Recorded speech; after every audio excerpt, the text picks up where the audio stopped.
2. Speed Gaming Portugal, thank you so, or Speed Gaming Portuguese, thank you so much for that raid of 63, folks. What's up, everybody?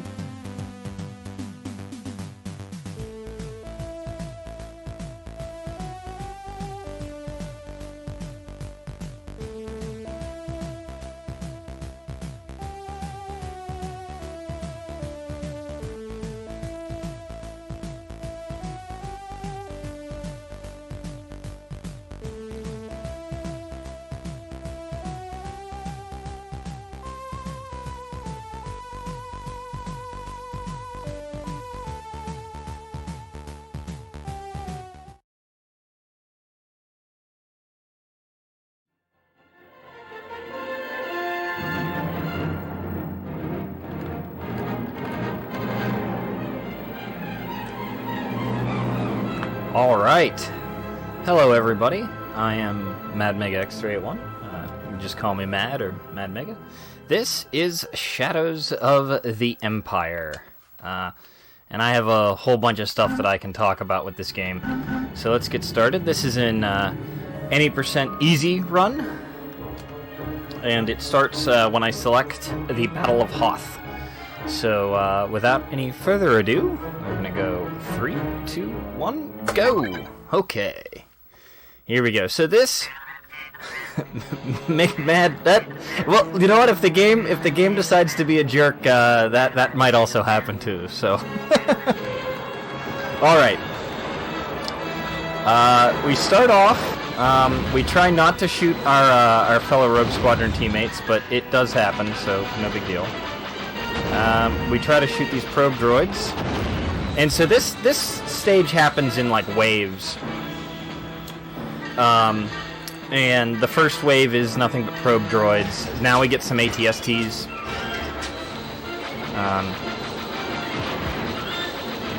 And they all have like weak points basically that you can use to mash them down. They're weak in the neck, so we just laser them right down. No problem. Blasters, I guess, technically. So the story of this game is that so this based on a book that was released in like 94, 95, I think. And the whole idea, I'm gonna try to mash down the ATST. This is actually the AT-AT. This is faster than doing. Oh boy, I don't want to hit him. It's actually faster to mash the Imperial Walkers on easy than it is to use the harpoon gun. So that's the reason why we just mash them down. There's something still alive. I see it on my radar. Where are you, friendly probe droid? It's like inside the AT-AT. Oh no. Well, there it is. I was just hiding behind it. There we go. That's fun. So, now we have 2 more Imperial Walkers, a couple more ATSTs, and then we'll be through this. So, but this game was based on a book that was set in between Empire Strikes Back and Return of the Jedi.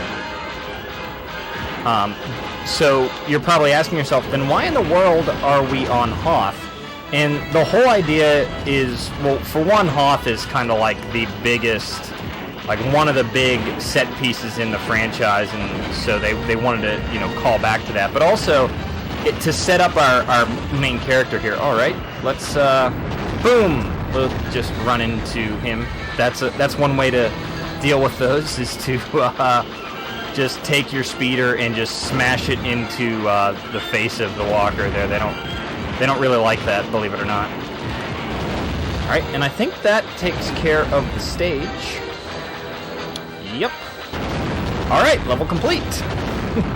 So, I keep trying to talk about the story here, but the whole setup is that you play this character named Dash Rendar. And Dash Rendar, in a way to, like, show his bona fides as a, all-star pilot, is that they basically were like, okay, well, how would we know he's good if we'd have never seen this guy before? It's like, well, how about we just let him, pilot us, a speeder with Rogue Squadron, because obviously we know Rogue Squadron. Rogue Squadron is awesome. Oh, we're gonna shoot that snow guy, snow trooper. Shoot him. I'm gonna kill a few things here. You'll see my blaster kind of, you know, there's a bar on the bottom for it that shows how much energy it has. Oh, that's our first secondary weapon. We'll use those a little bit. Oh man, I am just taking all of the damage.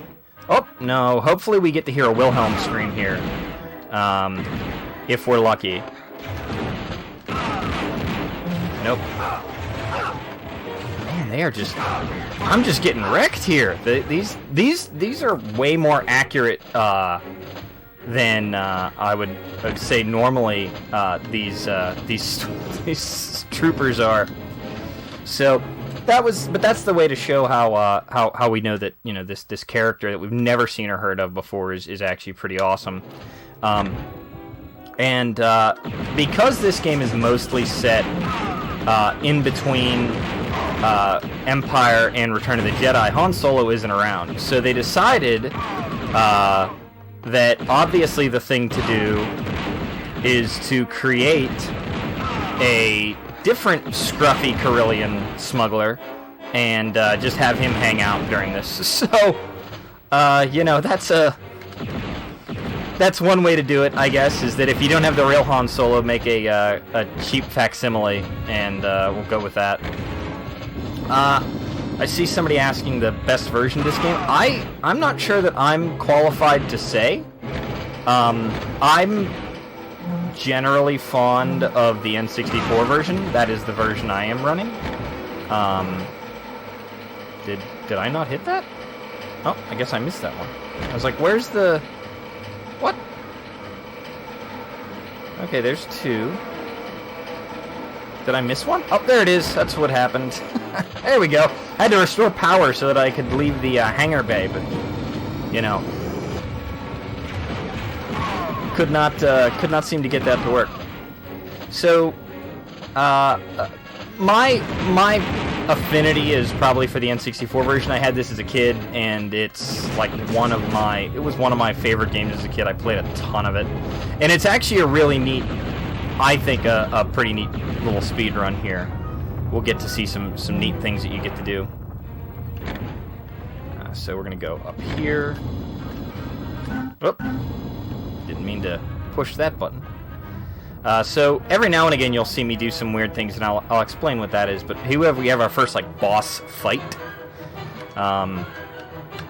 This is just an ATST, Chicken Walker, as it's sometimes called. And we're gonna walk out here, and we're just gonna have to aim. If we aim for like its neck region, we can just kind of mash it down. We're actually tougher than this thing. It's like nothing to worry about.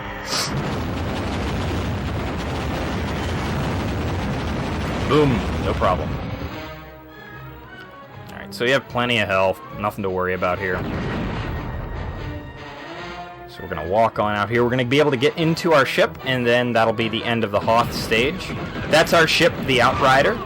It is a newer Carillion freighter, very similar to the Millennium Falcon. Again, they really just were like, let's make not Han Solo. They really leaned into not Han Solo.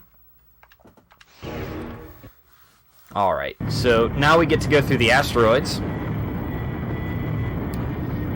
And this stage is basically, this is just based on wiping out TIEs and TIE bombers. So this one isn't super difficult. It's pretty inconsequential as far as time goes. Like the speed tech in this is just killing these TIE fighters and TIE bombers as quickly as humanly possible. So we're on that path. So one of the things that I mentioned a little bit ago was that there is some kind of neat tech for this game, and one of those things that we can do. Wait, where are you? It says that there's stuff here. Where are they? I don't see them. I'm being shot! Where are they? There they are. Okay. Oops, got a challenge point. So challenge points are these things in the shape of the Rebel insignia. And if you get all of them, it unlocks different things when the game is over. They're not really, it's not really important for the purposes of this run. There are versions of the run where you collect everything, which is the 100% route. We're not doing that today. This is just any percent. This is beating the game as quickly as we possibly can. I thought I saw some TIE fighters. One of the problems is that it can be sometimes a little hard to see things. If your eyes aren't quite trained up, it's hard to make them out sometimes. You know, one of the things that the N64 is kind of famous for is its draw distance was not what we would call impressive. So let's take out another TIE bomber here. Come on, there we go. Like, he's just juking me all over the place here. I couldn't put a shot onto him. All right, I think we have a few more. I think. Oh, sometimes, and this is awesome. These TIE fighters will actually fly themselves into asteroids, which is hilarious. You just see these TIE fighters like coming right at you, and then all of a sudden they just explode, and it's like, why did that guy explode? And it's because they totally just smashed themselves into an asteroid. Best pilots in the galaxy, these TIE pilots are not. There we go. I was gonna get him eventually. Wait, there's somebody on my radar. Take a shot, and we got 3 of them. Cool. So we have 9 more TIE fighters to wipe out.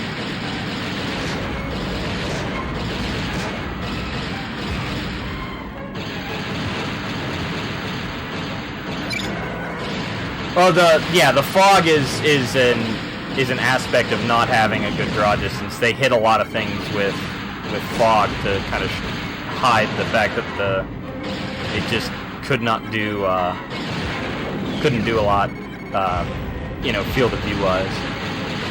Yeah, a lot of large empty spaces. We will see those. We will see some large empty spaces coming up here. Although I guess we're in space now. That is a pretty large empty space. But I mean, that's what it's called. It's called space, everybody. Alright, I think we've got a few more coming. We're going to fire that. And sometimes your missiles are just really stupid, and they don't go where you want them to. Well, I think that these are the last 2 enemies I have to kill here. We'll wipe those out.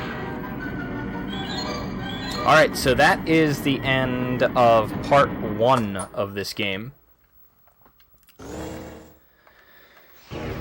So, now there's some story and stuff that happens, but basically the idea is that this is all occurring now.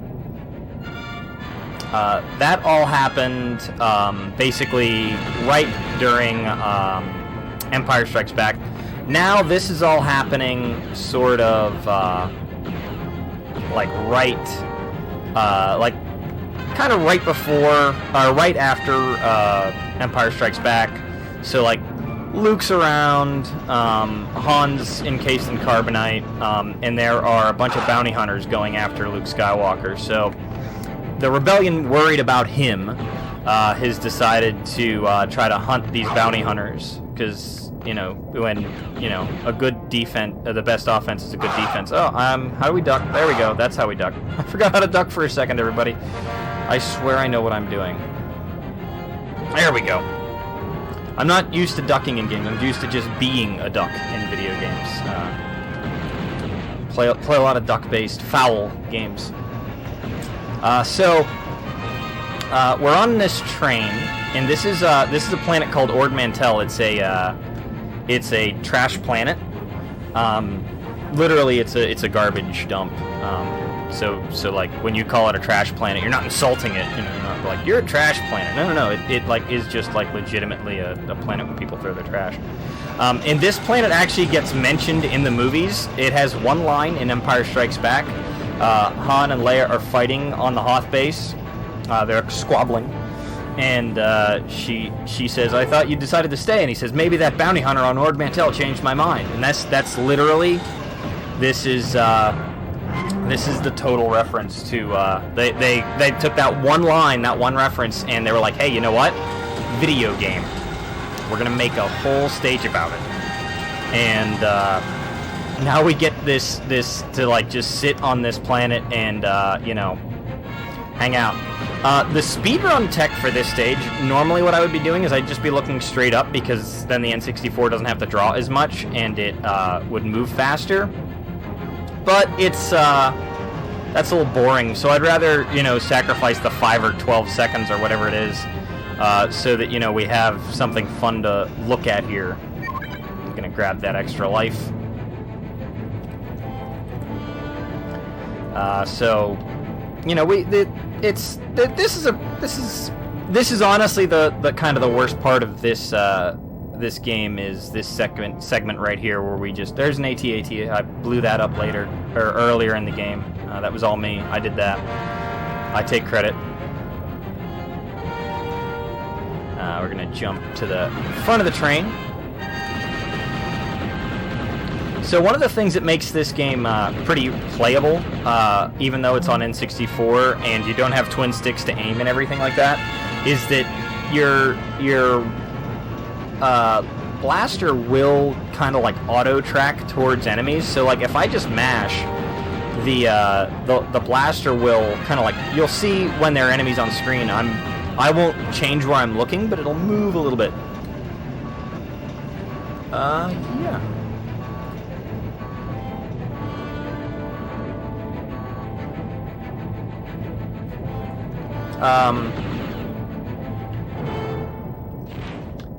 Oh, hold on. I'm not gonna go over there. I don't need that. Yeah, Kat, what's up? Is there? I'm not showing anything wrong on my end.